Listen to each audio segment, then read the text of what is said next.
अस्सलाम वालेकुम। एक नए व्लॉग में खुशामदीद। मेरा नाम कामरान यूसुफ है। उम्मीद आप जहाँ भी होंगे खैरियत से होंगे।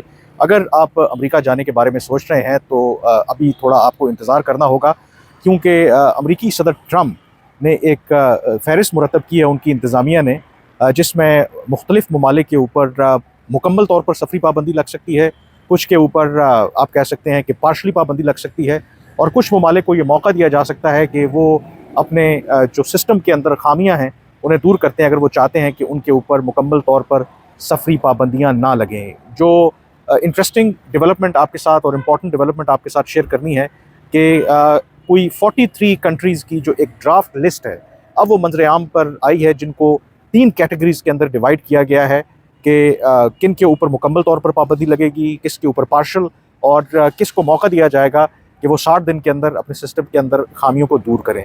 जो सबसे अहम सवाल है इसमें कि पाकिस्तान का क्या बनेगा, पाकिस्तान किस कैटेगरी में शामिल है। मैंने 2 रोज़ पहले भी आपको एक वीडियो के ज़रिए आगाह किया था कि जो पाकिस्तान की इस वक्त अमरीकी इंतज़ामिया के साथ बातचीत हो रही है, तो पाकिस्तान की हुकाम का कहना है कि उनको अभी तक ऐसी कोई इंडिकेशन नहीं मिली कि पाकिस्तान के ऊपर मुकम्मल तौर पर सफरी पाबंदी आयद की जा रही है। लेकिन अब जो फ़हरिस्त मंजर आम पर आई है, जो न्यूयॉर्क टाइम्स अमरीकी अखबार ने शाया की है, और वो एक ड्राफ्ट लिस्ट है जो तैयार की है मुख्तलिफ़ अमेरिका की वजारतें हैं, उसमें पाकिस्तान को किस कैटेगरी में रखा गया है, ये बहुत अहम सवाल है। लेकिन एक मुतज़ाद इतला भी इसके हवाले से आ रही है, वो भी मैं आपके साथ शेयर करूँगा। जो न्यूयॉर्क टाइम्स ने फ़हरिस्त जारी की है उसमें 43 कंट्रीज़ हैं।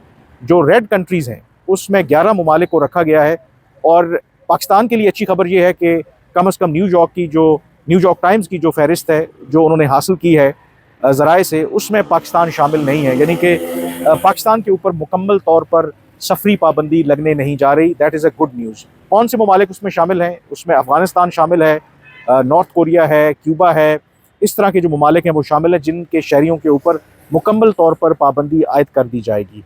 अब न्यूयॉर्क टाइम्स की रिपोर्ट के मुताबिक जो दूसरी कैटेगरी है वो ऑरेंज कैटेगरी है। अब इस कैटेगरी में जो मुल्क शामिल होंगे तो उनके शहरियों के ऊपर मुकम्मल तौर पर तो पाबंदी नहीं होगी अमेरिका में दाखिल होने के लिए, लेकिन इस केस के अंदर सिर्फ़ और सिर्फ जो अमीर लोग होंगे, जो अरबपति लोग हैं, उनको अमेरिका वीज़ा देगा, और ऐसे तमाम अफराद के लिए जो ऑरेंज कैटेगरी की फ़हरिस्त में शामिल होंगे, इन पर्सन इंटरव्यू देना हर सूरत में लाजमी होगा।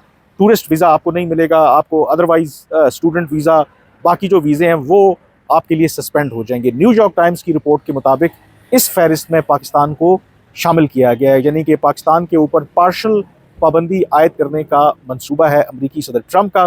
फिर तीसरी एक फ़हरिस्त है जिसमें अभी बहुत से मुल्कों को शामिल किया गया है, उसे येलो कैटेगरी कहते हैं। लेकिन जो येलो कैटेगरी वाले मुल्क हैं उनके लिए एक मौका है कि वो 60 दिन के अंदर अपने सिस्टम के अंदर खामियों को दूर करें, और अगर वो दूर कर लेते हैं तो फिर वो मुकम्मल या पार्शल पाबंदी से बच सकते हैं।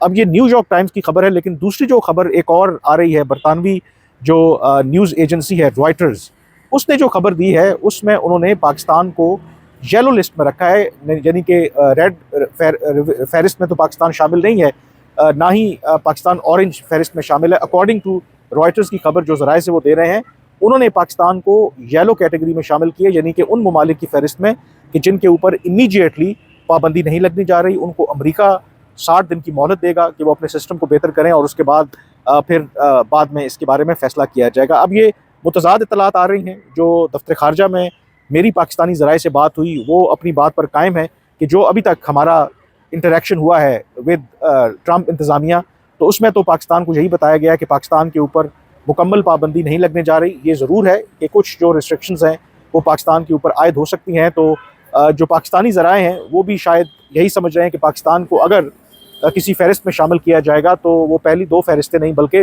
मुमकिना तौर पर येलो जो फ़हरिस्त है उसमें शामिल किया जाएगा, और एक मौका पाकिस्तान को मिल जाएगा कि वो अपने निज़ाम को बेहतर कर सके। बट एक और इसमें जो अहम बात है कि ये जो फ़हरिस्त तैयार की गई है, ये ख़ुद अमरीकी जो हुकाम हैं जो ज़राए से ख़बर दे रहे हैं कि ये कई रोज़ पहले, कई हफ़्ते पहले ये फ़हरिस्त तैयार की गई थी इन 43 ममालिक की। तो इसका मतलब है कि अभी जो स्टेट डिपार्टमेंट है उसने अपना इनपुट देना है। फिर जब ये मामला अमरीकी सदर ट्रम्प के पास जाएगा तो इस हतमी फ़हरिस्त के अंदर रद्द-बदल हो सकता है। अब ये अगर फ़हरिस्त आज से बहुत दिन पहले मुरतब की गई है, तो डोंट फॉरगेट कि अगर पाकिस्तान की स्पेसिफिकली बात करें तो वैसे तो पाकिस्तान और अमेरिका के ताल्लुकात की नौइयत कोई इतनी अच्छी नहीं है, ना ही ऐसे कोई कॉमन ग्राउंड्स हैं जिसकी बुनियाद पर पाकिस्तान और जो मौजूदा अमरीकी सदर ट्रंप हैं ताल्लुकात को बेहतर कर सकते हैं। लेकिन हालिया दिनों में कि एक जो positive development from Pakistan perspective ज़रूर हुई है, जो दोनों मुल्कों ने कोऑपरेट किया और पाकिस्तान ने स्पेशली कोऑपरेट किया जो अमेरिका को एक इंतहाई मतलूब शख्स था, दाइश का जो दहशतगर्द था, उसको पकड़ने में।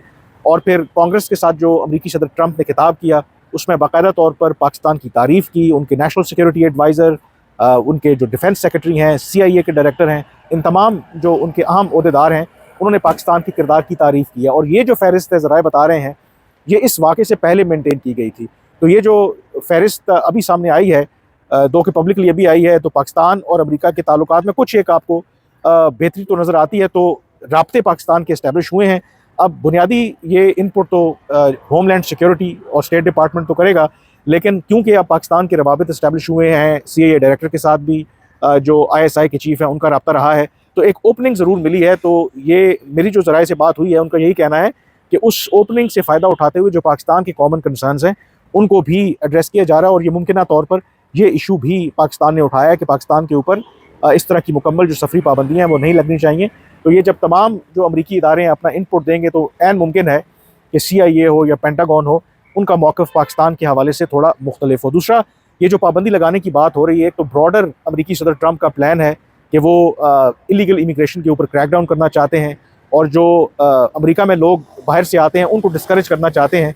तो ये जो पाबंदी वो लगाने का सोच रहे हैं वो उन मुल्कों के ऊपर लगा रहे हैं कि जहाँ के जो सिस्टम्स हैं उनके अंदर ऐसी खामियां हैं कि किसी ख़ास शख्स के बारे में पूरा डाटा अवेलेबल नहीं है। अगर उसने कोई जुर्म किया है तो उसका रिकॉर्ड उस मुल्क के पास अवेलेबल नहीं है।